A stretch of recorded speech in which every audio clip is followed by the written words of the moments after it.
Thank you.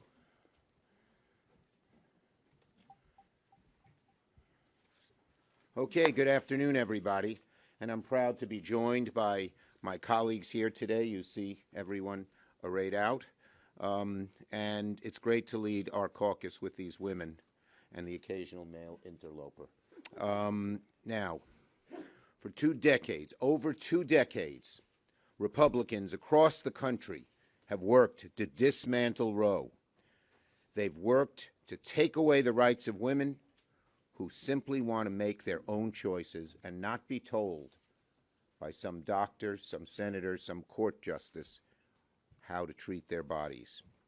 Republican politicians across the country are passing laws telling the women of America, your body, our choice. So much for the party of limited government. And now with the Republican court on the verge of tearing down 5 decades of precedent, Republicans suddenly don't want to talk about their complicity in this effort. You ask them about, do they support repealing Roe v. Wade? They change the subject. What does that say?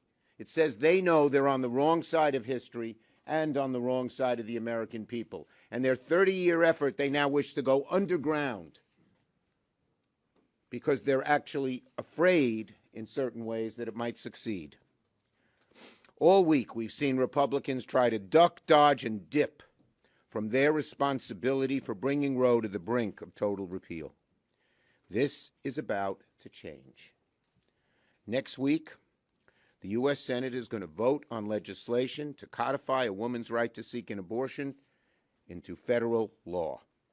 I intend to file cloture on this vital legislation Monday, which would set up a vote for Wednesday. Republicans will have 2 choices. They can own the destruction of women's rights, or they can reverse course and work to prevent the damage. Count me as skeptical that they'll do the latter. Republicans have been on the wrong side of history and the wrong side of America. A poll just released today from Data for Progress showed voters want Roe to stay the law of the land by a 2-to-1 margin. Democrats, independents, and 35% of Republicans believe we should keep Roe in place. Next week's vote will be one of the most important we take, not only this session, but in this century. This is not an abstract exercise. It's as real, it's as urgent as it gets. Like my friend Patty Murray said, this is a 5-alarm fire. And Republicans will not be able to hide from the horror they've unleashed on America. In recent years, Republican legislators have been racing to pass extreme anti-choice legislation that would send women's rights back into the Stone Age. The Mississippi law, for example, has zero exceptions for rape or incest, a position that was the extreme of the extreme not too long ago, but now it seems to be the mainstream of the Republican Party and, unfortunately, the Supreme Court, which has become extreme itself. In Arizona, the governor signed a law that can imprison anyone who provides, supplies, or administers an abortion by up to 5 years, should Roe be overturned. No exception for rape, no exception for incest. The infamous law in Texas, meanwhile, bans abortions as nearly as 6 weeks. Many women don't realize they're pregnant until after 6 weeks. And again, no exception for rape, no exception for incest.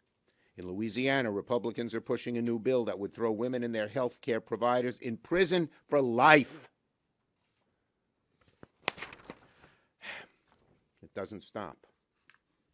And they're going to keep at it until we, the American people, and particularly the women of America, stop them. The nationwide ban Republicans want is the most extreme of extreme.